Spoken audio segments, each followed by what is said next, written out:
Well, I don't know, but I think this last recording is sort of central or pivotal, major in some way in what I was meant to learn in this life. As you know, I had this apparently terrible record of many very good, sincere relationships that have ended, and not of my own intention, I might point out. Oh, except the very first one where I wasn't married but with the girl for nearly 5 years. And I was very young, of course, new to things. And I realised this relationship's not going to work.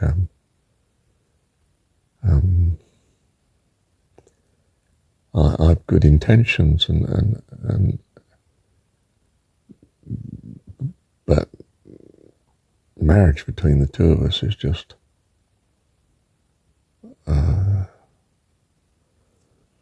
well, a bit like chalk and cheese. It's not going to work. So I did say to her, look, love, you need to find someone who's a better match for you than we have here.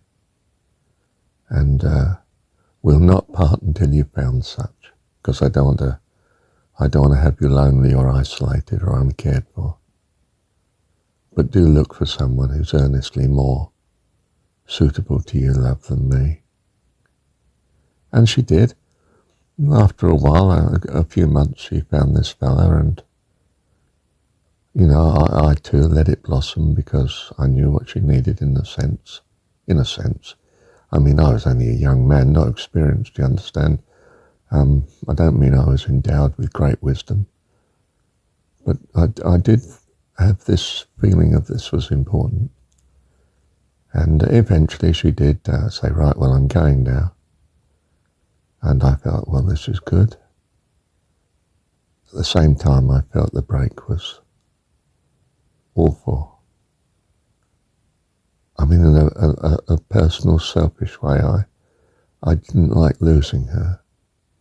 Although I realised, you know, marriage was not on in the longer run. But of course I didn't have anything wonderful to put in its place, so I was left with a great need, a spiritual hunger within me for, well, as I saw it, of course, a true partner, but so true that it wasn't really human that I was looking for. I almost had an intuitive feeling that what I needed was true spiritual company. I wouldn't say God, but something near to it, like a concept of infinite purpose or something.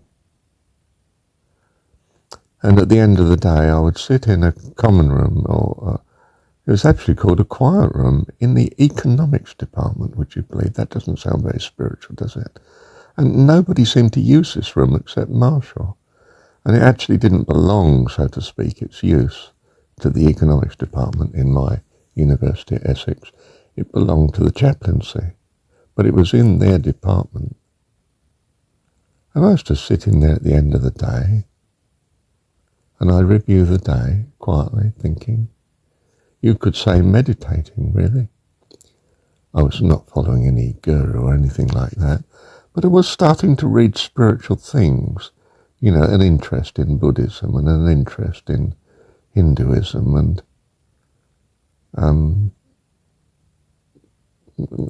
more that than an interest in Christianity, although I was sitting in a chaplain's room, so to speak, a quiet room. And of course it was called a quiet room, not a meditation room. It was just meant to be well, from the chaplain's point of view, no doubt, a spiritual help to worldly people. And I mean, that's his flock, isn't it? He's trying to shepherd the university folk, staff and students in their spiritual needs, as of course a Christian chaplain would understand it, but actually quite a liberal-minded one, of course, because he is in a very modern university. I mean, Essex was gosh, it was the rebellious academic centre of the English world, really. I was in the right place. An incredible arrogance that I had, and man has, in his secularity. And I was secular. But being secular doesn't mean to say you haven't got a longing for meaning and understanding and wisdom. You may not have dressed it in some sort of religious garb, but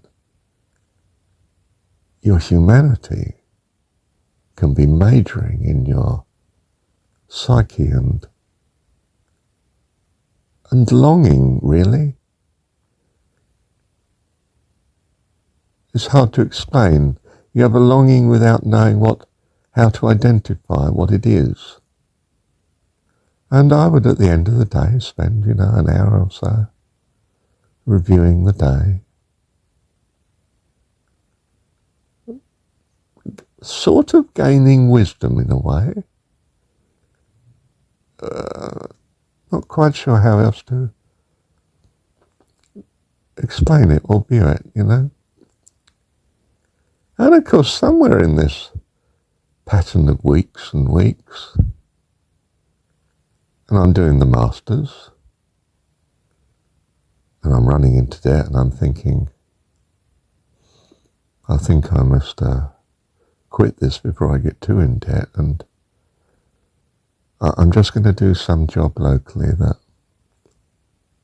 is meaningful to people, a blessing, a help. I probably wouldn't have used the word blessing. I'd have said just of true value to all those people out there in Colchester and in the world that are not gaining from all the resources of this academic institution. They're sort of paying for it, in our society anyway. But it's not honestly blessing the man in the street. Or at least it doesn't seem to be in a way that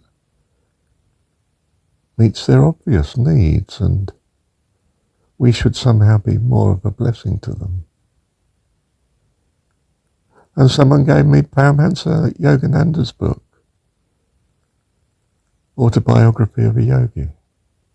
I think he said someone gave this to me, Marshall, but I think it might be better for you, really. And I scarcely knew the chap. I knew him better in the weeks that followed because, I don't know, I suppose because I found the book fascinating.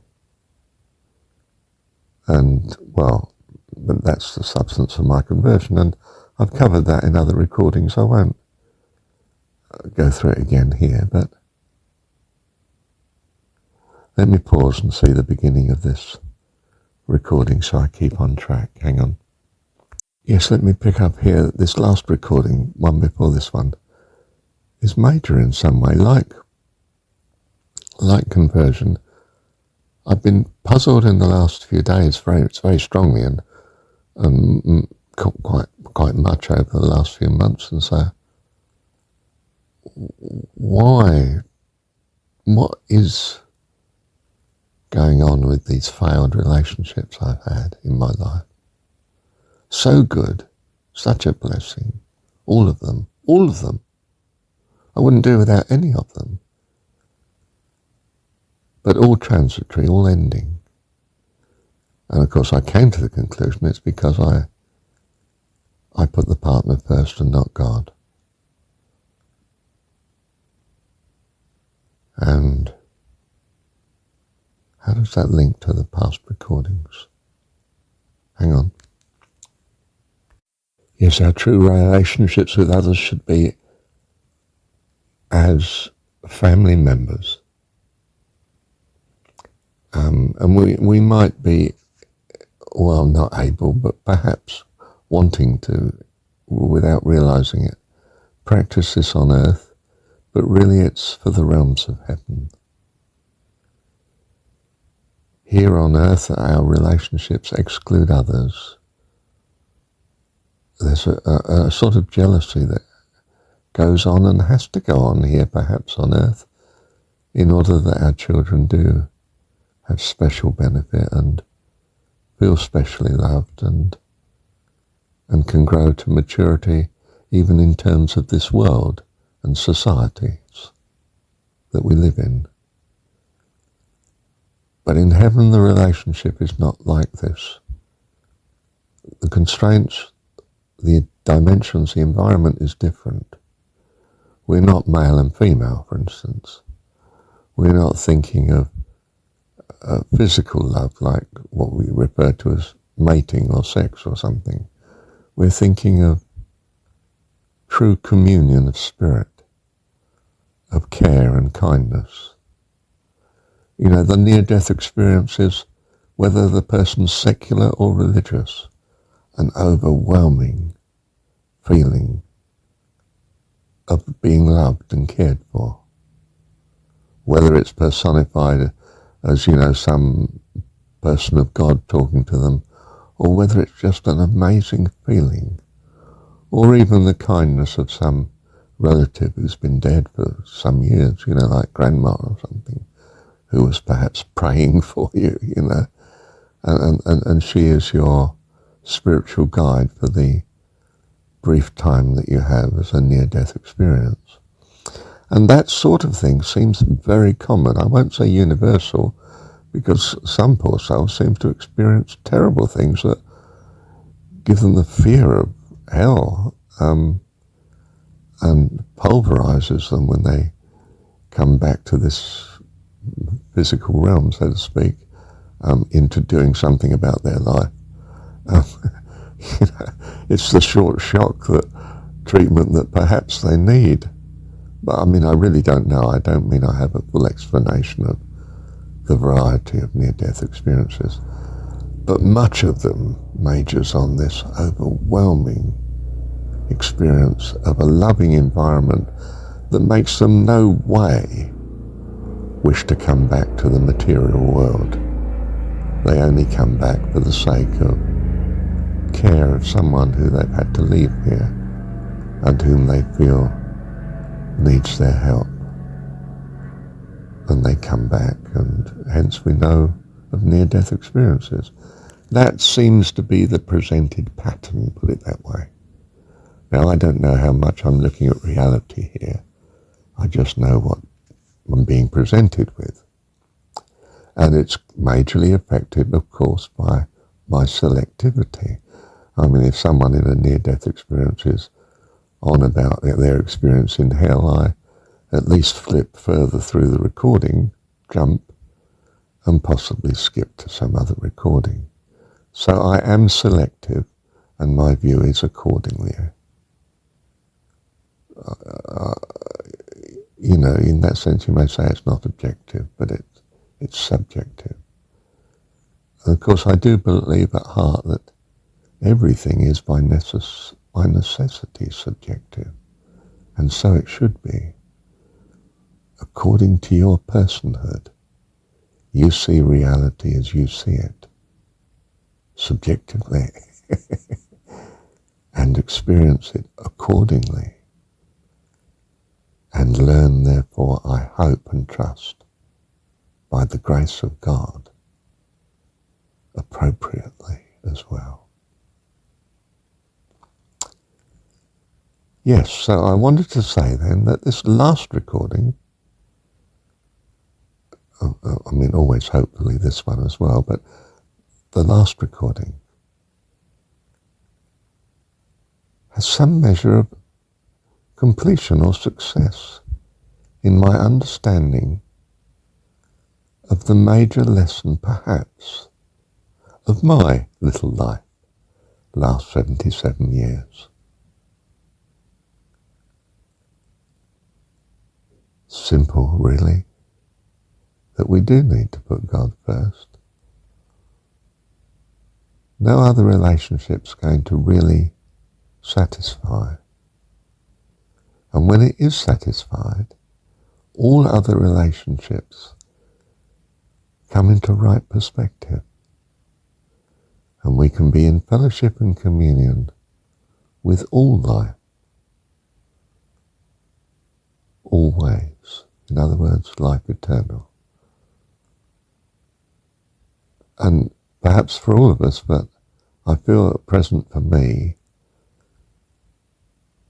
it was the cardinal reason for me being here these last few years, 70 odd.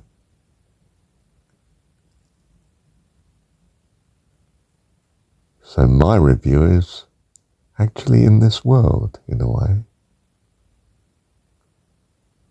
by the kindness and grace and love of God. And perhaps yours can be too. Perhaps you find that this is a blessed realization